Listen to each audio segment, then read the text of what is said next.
Good morning. My name is Tim Smith. I'm a consulting agronomist here in western Fresno County. I do a combination of fertility management, irrigation management, and pest management for growers on processing tomatoes here, again, in the 5 Points area. In general, with respect to the nutritional or fertility management, I typically do a series of soil samples pre-plant. I take some diagnostic criteria and make recommendations. I have different criteria based on whether the use is going to be, or the field is going to be either organic or, say, conventional. And sometimes there'd be also considerations whether if the system was if the field was irrigated with a drip system or surface system, but they've all of late have gone to drip irrigation. So on conventional fields and with organic fields, the season starts off with a series of soil samples. The top foot 0 to 1, where I'm looking at general fertility, specifically honing in on zinc concentrations, nitrogen, phosphorus, and to a lesser extent potassium. We have very high potassium soils here, so that's not something I'm normally concerned with. But I have some criteria I use in terms of whether I'm going to recommend zinc on a conventional field. Normally if my concentrations are below 1 part per million, that starts a zinc recommendation. With the phosphorus recommendations, it's a graduated system, typically starting at somewhere around, say, like 0 to 5 parts per million, generates a 200 pound or 200 unit of P2O5, and then with each 5 parts per million of soil phosphorus, that reduces that recommendation. Don't have too many fields now that are at that level of the 0 to 5 parts per million. They're all up around that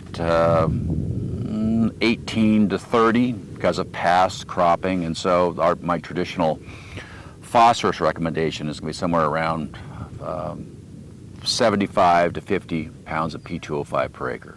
The nitrogen is done with a nitrate profile where I look at a 3-foot profile. I sum the parts per million of nitrate nitrogen, and then I have again another kind of a set of categories in this case here, where it starts off at somewhere around less than 20 parts per million in the top 3 feet. Typically has somewhere between a 170 to a 200 pound seasonal recommendation, and then it's graduated down. As I have accumulated nitrates moving down to 3 feet, that goes down to probably a minimum of somewhere around 100 pounds of nitrogen. That nitrogen is put through the drip system, typically as UN32 or CAN 17, and I try to do it over normally a 5 to 6 week period, starting at say pre-bloom early in the season. Some growers go with lower amounts and then ramp it up, then go down. I prefer to go normally with just a straight kind of consistent amount to keep it simple. When you have a number of fields and you have all these different rates, sometimes things get complicated, so we're kind of just really going with a standard rate across there. No, I'm going with these increments in this case here. Say if I have a field that needs 160 pounds, I'm going to put on, say, somewhere around 30 or 40 pounds of nitrogen every week. I'm doing it early enough where I'm in advance of the uptake curve, and so I'm going to have an accumulated amount there. I'm also tracking. I also do tissue samples, petiole samples of nitrate, and I'll even do, say, a complete sample at some point in the year to track my other elements as well. But as a rule, I'm usually have nitrate levels higher than the desirables to some point. If I get toward the end of the season and I've got my nitrogen recommendation on and I'm low, I will go with an additional supplemental amount of nitrogen to keep it in that desirable zone. So I kind of have a target rate, and I don't want to be over that. I don't want to come in with super high nitrates. We want the field to look haggard when we're looking into harvest. We don't want bright or heavy lush growth. We don't want to have to worry about excessive trimming and such, excessive vigor, excessive green. And so we try to match the desirables, the UC desirables for, say, first color. The way we sampled this field, I normally, we assume a certain amount of consistency within the field. So we don't do diagonals from corner to corner. We've got a number of fields to sample. So, but what we will do is, because things are sometimes different with varieties, we will move a sampling kind of a clockwise, this corner, that corner, and work our way around. Some growers will request, for example, to take it, say, on the west side or east side. We'll do that. And if we have something that looks awkward, we'll take an additional sample of that to see if we can determine if it is nutritional. Sometimes you may think it is, but you won't know till you take the sample. We have problems with viruses and other types of problems out here, so sometimes it can be something that's not associated with a nutritional disorder. It's not hard work, you know. We put in some long days, but it's not. I'd recommend the job to anyone. This is my 37th year. I think it's worked for me. I'd do it again. I get some satisfaction in this case from the standpoint that we're generating a food source to feed the state. We're adding to the prosperity of the state. It's a worthy job. So what I have here is some of the reports that I've generated. On the report in this case here, it's got my soil samples for each field is sampled, like I said, a top foot, second foot, third foot. They're composite samples, so it's a combination of the top foot as I've moved through here, the second foot and the third foot.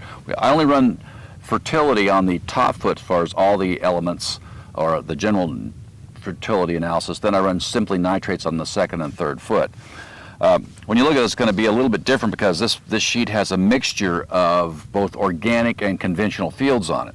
On the organic fields, we have to treat them quite differently. Everything has to be front-loaded, so it will be a set of nutrition that's put on in terms of the manure, and so we'll put that on in advance. And so, we use some conventional plant and soil science rules of the old 40-30-20-10 rule for the breakdown of manures, and so we're using that. So we're going to go a little higher on this. Likewise, too, when it comes to phosphorus, we're building phosphorus in our soils with the manures, and so we tend to go a little higher. Those fields tend to cycle through back to back into other organic fields like organic garlic or organic, again, back to back tomatoes. And so when you look at this, you'll see that there's some differences in this case here. I may go with small nitrogen pre-plant recommendations or minimal on the conventional fields because it's going to be supplemented or added during, like I said before earlier, it's going to be added through the hose. In the case of the organic fields, it's going to be a shot, and if we do run into trouble later based off the petioles, there are some supplements we'll use. Typically it's a guano-like material that's put on early in the year if we're going to do it. And then you'll see the recommendations in terms of the soils. Fairly high phosphorus, not a lot of phosphorus materials needed in this case, so there's going to be built up a residual, and so we take advantage of that.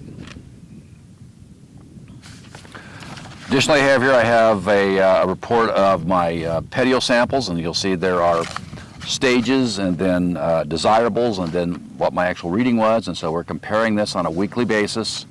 As a rule, it should be kind of incrementally moving down as I move through the season. Every once in a while, you'll have a dip. I'll do a resample. But that's what drives, in this case here, the additional fertilizer in the event, in this case here, I'm below the desirable. I've never probably gotten to where I went lower than my recommended amount, but I have added to it. The management in vegetables has been something that is very important from the standpoint that there's a cost associated with it. Now, it's not the dominant cost. There are certainly more or greater costs associated with production than the nutritional management. But we're trying to get a kind of a stable production. We don't want a combination of highs and lows. And so we think in this case here that once we build up this nutritional foundation that we can dial in a certain amount of predictable yields. And so when I look at yields over time, they have increased, and I can't say I definitely know it's because of nutrition. It's probably a combination of the drip systems and the varieties, but at the same time, we've dialed this in to make sure that we're not spending money on nutrition that we don't need In the immediate future, again, like I said, we've been over applying some phosphorus. It's still in place. We'll mine that as we go through the years, hopefully. But I think it gives us a more of a predictable production base that we don't have to go through necessarily highs and lows.